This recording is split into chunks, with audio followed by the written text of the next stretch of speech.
بسم اللہ الرحمن الرحیم۔ آج کا پہلا سوال ہے، کیا حرام غذا کھانے سے نماز قبول نہیں ہوتی؟ کیا حرام کا ایک لقمہ کھانے سے 40 دن تک نماز قبول نہیں ہوتی؟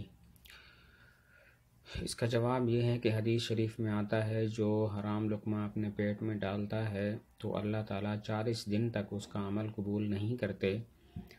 اس عمل میں ظاہر ہے کہ نماز بھی داخل ہے، تو اس حدیث کا مطلب ہے کہ اس کی نماز بھی قبول نہیں ہوتی، اور نماز کے قبول نہ ہونے کا مطلب یہ ہے کہ اس نماز پر جو اجر و ثواب ملتا ہے وہ نہیں ملے گا۔ باقی رہا اس کے ذمے سے فرض کا ساقط ہو جانا، مثلا ظہر کی نماز کا وقت آیا اور نماز فرض ہے اور اس حالت میں اس نے حرام بھی کھایا ہوا ہے تو اگر اس حالت میں نماز پڑھ لیتا ہے تو نماز ادا ہو جائے گی، یعنی اس کا فرض اس سے ساقط ہو جائے گا۔ اب یہ نہیں کہیں گے کہ اس پر نماز دوبارہ لوٹانا واجب ہے کیونکہ اس نے حرام کا لقمہ کھایا تھا۔ حدیث شریف میں جو آیا ہے کہ اللہ تعالیٰ اس کے عمل کو قبول نہیں کرتے، اس کا مطلب یہ ہے کہ اس پر جو اجر و ثواب ملنے والا ہے وہ اس کو نہیں ملے گا۔ میں ایک پرائیویٹ کمپنی میں کام کرتا ہوں جہاں میری تنخواہ کا 0.75% کمپنی کی طرف سے، 3.25% رقم امپلائیز اسٹیٹ اور انشورنس کارپوریشن میں جمع کی جاتی ہے، جو کہ حکومت کے ماتحت آتی ہے، جس سے ملازم اپنا مفت میں کسی بھی طرح کی بیماری کا علاج کروا سکتا ہے۔ اس کے علاج کے لیے کوئی رقم نہیں دینی پڑتی ہے۔ کیا وہاں سے علاج کرانا صحیح ہے؟ تو سوال کا خلاصہ یہ ہے کہ تنخواہ کا کچھ حصہ کاٹ دیا جاتا ہے اور وہ ایک جگہ میں جمع کر دی جاتی ہے، اور وہ جگہ جہاں پہ جمع کی جاتی ہے یہ رقم وہ حکومت کے ماتحت ہے، جس رقم سے ملازم اپنا مفت میں کہیں سے بھی علاج کروا سکتا ہے اور اس علاج کے پیسے نہیں دینے پڑتے۔ تو کیا ایسا علاج ٹھیک ہے یا ٹھیک نہیں ہے؟ تو اس سوال میں یہ نہیں بتایا گیا کہ آپ سے وہ تنخواہ جبراً کاٹتے ہیں یا آپ کی مرضی ہے کہ آپ کٹوائیں یا نہ کٹوائیں۔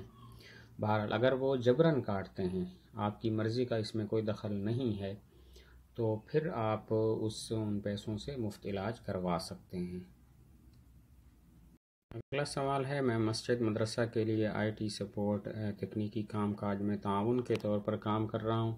میرا کام متعین ہے، دن اور وقت بھی متعین ہے، مگر کام کے لیے تنخواہ متعین نہیں ہے۔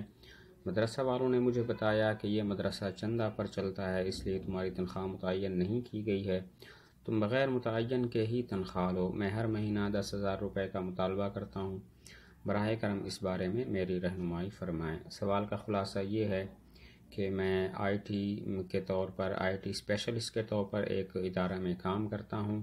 وہ ادارے والے کہتے ہیں ہم تمہیں متعین تنخواہ نہیں دیں گے کیونکہ یہ مدرسہ چندے پر چلتا ہے، تو آپ خود ہی لے لیا کریں۔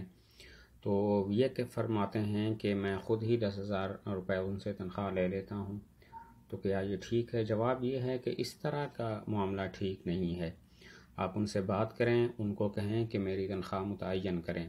تنخواہ کی تعیین کے بعد ہی آپ ان سے لے سکتے ہیں۔ اس کی وجہ یہ ہے کہ آپ کا وہاں پہ کام کرنا بطور اجارہ کے ہے۔ اجارہ یعنی آپ کرائے پر ان کے لیے کام کرتے ہیں، انہوں نے آپ کو کرایہ پر لیا ہوا ہے، آپ کے ٹائم لیا ہوا ہے اور آپ کے دن لیے ہوئے ہیں، تو اس لیے ضروری ہے کہ آپ ان سے بات کریں اور تعیین کریں۔ بغیر تعیین کے اس طرح کا معاملہ کرنا ٹھیک نہیں ہوتا۔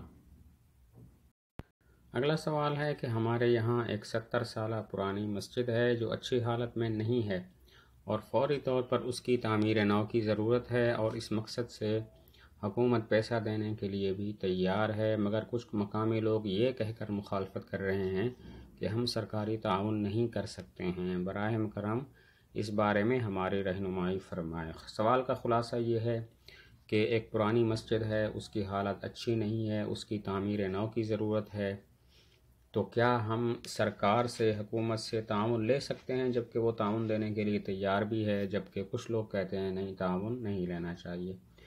جواب یہ ہے کہ حکومت کی طرف سے تعاون لینا ہے تو ٹھیک، اس میں کوئی بری بات نہیں ہے، وہ اگر دیتی ہے تو اس تعاون سے جلدی تعمیر بھی ہو جائے گی، لیکن اس سے بہتر صورت ایک اور ہے، وہ یہ ہے کہ مقامی لوگ اپنے مدد آپ کے تحت اس مسجد کو تعمیر کریں۔ تو اس سے اگرچہ کام میں سست روی ہوگی، وہ اتنی تیزی سے تعمیر نہیں ہوگی، لیکن اسی میں بہتری ہے بجائے حکومت کا تعاون لینے کے۔